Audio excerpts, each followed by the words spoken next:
Assalamualaikum warahmatullahi wabarakatuh. Kembali lagi bersama saya di Semangat Sains. Izin memperkenalkan diri, nama Yesna Arta Jaya Bursenaga. Saya dari kelas 12 MIPA 2. Kali ini saya akan membawakan sebuah materi fisika. Namun sebelumnya, apakah ada yang tahu materi apa yang akan saya bawakan? Materi kali ini berkaitan dengan kehidupan sehari-hari, terutama yang kita gunakan, tapi kita melalui sebuah barang. Apakah itu? Listrik. Listrik ada dua, listrik statis dan listrik dinamis. Yang akan kita bahas kali ini adalah materi listrik statis, materi kelas 12. Untuk selanjutnya, kita akan melihat video selanjutnya. Namun sebelum itu saya ingin mengingatkan, pada masa sekarang ini pandemi COVID, kita harus tetap jaga masker, jaga jarak, dan juga jaga kesehatan. Dan juga jaga daringnya ya, karena daring itu juga pasti akan ada kelemahannya. Salah satunya jika lewat WA doang, pasti kalian akan kesulitan. Dan juga jika lewat Zoom, kendala sinyal. Jadi saya di sini akan membantu Anda sekalian untuk memahami materi kelas 12 ini tentang listrik statis. Mohon disimak dan siapkan buku jika ingin dicatat. Oke, tanpa berlama-lama, kita lihat video selanjutnya. Akhirnya kita sampai di materi yang pertama, yaitu listrik statis. Listrik statis ada yang tahu pengertiannya apa? Jadi, listrik statis adalah kumpulan muatan listrik dengan jumlah tertentu yang tetap. Maksudnya tetap itu artinya diam, tidak bergerak atau mengalir pada rangkaian dan perpindahan arusnya terbatas. Contoh listrik statis yaitu sambaran petir, penggosokan rambut dengan penggaris plastik, penggosokan balon dengan rambut, dan yang terakhir debu yang ada di TV. Selain listrik statis yaitu ada muatan listrik. Muatan listrik adalah dasar inti setiap partikel penyusun atom. Muatan listrik akan tetap ada sampai benda kehilangan dengan cara sebuah arus melepaskan muatannya. Muatan listrik ini terjadi apabila adanya atom positif dan atom negatif. Atom juga ada yang netral. Dalam bahasa fisikanya yaitu proton, neutron, dan neuron. Di dalam muatan listrik ada atom-atom, yaitu atom positif, negatif, dan netral. Atom positif disebut proton, atom negatif disebut elektron, dan atom netral disebut neutron. Atom-atom ini dapat berinteraksi apabila atom positif dengan atom positif mereka berinteraksi, namun mereka tolak-menolak karena mereka adalah sejenis.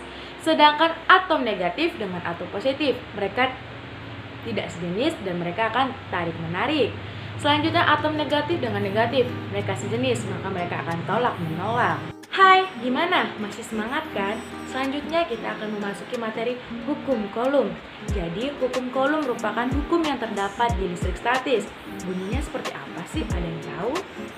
Jadi bunyi hukum Coulomb yaitu besarnya gaya tarik atau gaya tolak antara kedua muatan listrik adalah sebanding dengan perkalian kedua muatan dan berbanding terbalik dengan kuadrat jarak kedua muatan tersebut. Selanjutnya kita akan membahas rumus hukum Coulomb. Hukum Coulomb memiliki rumus F sama dengan Q1 dikali Q2 per R kuadrat. F di sini sebagai gaya Coulomb dengan satuan Newton. Sedangkan K konstanta. Konstanta sini sudah ditentukan dari sananya, yaitu 9 dikali 10 pangkat 9. Sedangkan Q1 dan Q2 adalah muatan listrik yang disimbolkan dengan Q dan satuan SI-nya yaitu Coulomb. Dan R adalah jarak kedua muatan dengan satuan meter. Di dalam hukum Coulomb terdapat vektor. Apa sih vektor itu? Vektor adalah arah muatan. Jadi di dalam muatan positif memiliki vektor yaitu arah muatan atau dinamakan dengan F. Selanjutnya kita masuk ke materi medan listrik. Apa sih medan listrik itu?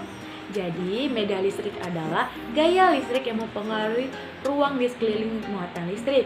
Penyebabnya keberadaan dua jenis muatan yaitu proton dan neutron atau positif dan negatif.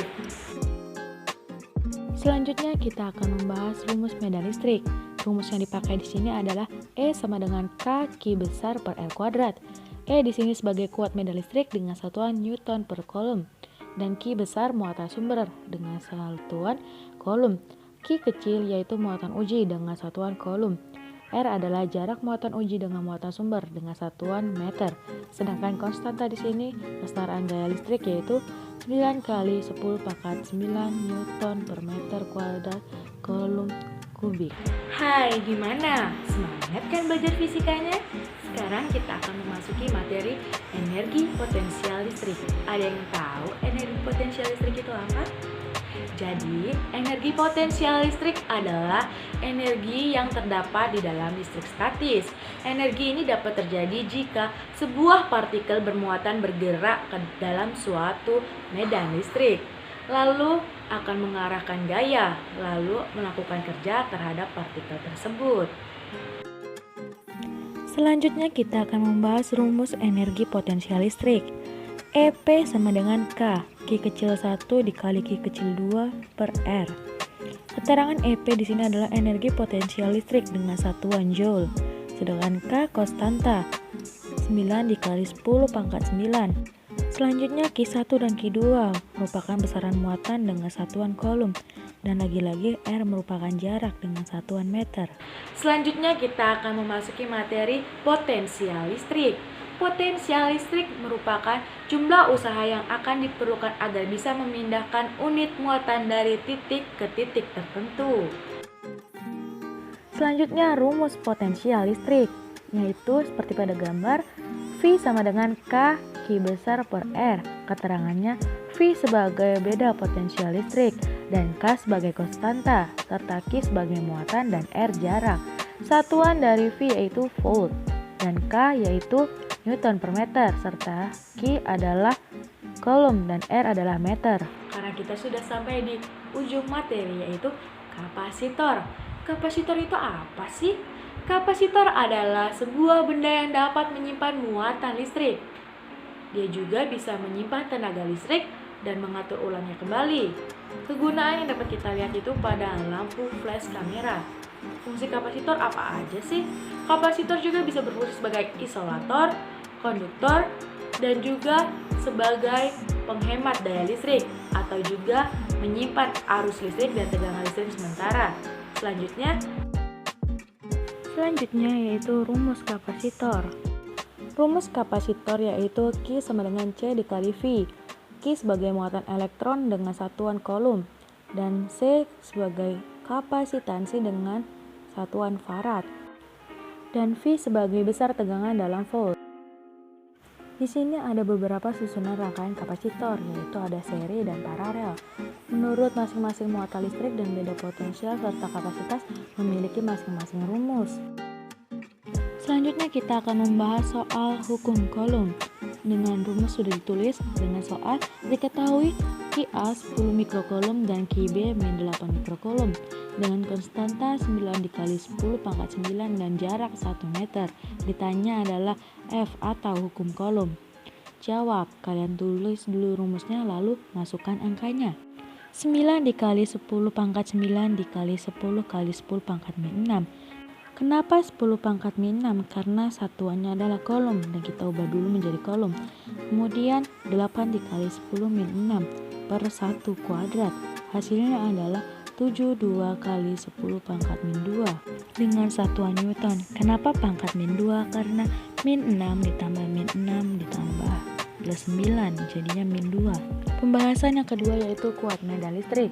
Dengan rumus sudah ditulis dan soal diketahui Q 4 mikrocoulomb dan konstanta 9 dikali 10 pangkat 9 dengan jarak 2 cm dan diubah dulu menjadi meter yaitu 2 kali 10 pangkat min 2. Kemudian ditanyanya jawab, tulis dulu rumusnya baru masukkan nilainya. 9 dikali 10 pangkat 9 dikali 4 dikali 10 pangkat min 6 seperti tadi karena satuannya adalah kolom. Kemudian 2 dikali 10 pangkat min 2 kuadratkan karena rumusnya adalah R kuadrat. Kemudian diubah dulu R-nya menjadi 4 dikali 10 pangkat min 4. Kemudian 4 dicoret, tinggal 9 dikali 10 pangkat 9 dan tinggal 10 pangkat min 6 dan 10 pangkat min 4. Kemudian 9 dikurang pangkat min 6 dikurang pangkat min 4. Dan hasilnya adalah pangkat 0. Jadi 9 dikali pangkat 0 jadi 9 dengan satuan Newton per kolom. Selanjutnya pembahasan soal energi potensial listrik. Tuliskan dulu rumusnya seperti di gambar, lalu diketahui konstanta 9 dikali 10 pangkat 9, Q1 40 kolom, Q2 20 kolom, dan jarak 16 cm diubah dulu menjadi meter, yaitu 16 kali 10 pangkat min 2. Masukkan rumusnya dan yang ditanya adalah EP. Masukkan nilainya 9 dikali 10 pangkat 9 dikali 40 kolom dikali 20 kolom per 16 kali 10 pangkat min 2. Sekian dari Kemudian saya. Jika ada salah 16 kata kita ataupun bagi kurang dengan jelas, 20 saya dibagi minta sama maaf. dengan Terima kasih. 4. Hasilnya tinggal 5 dan 4. Kemudian 40 dibagi 4 hasilnya 10.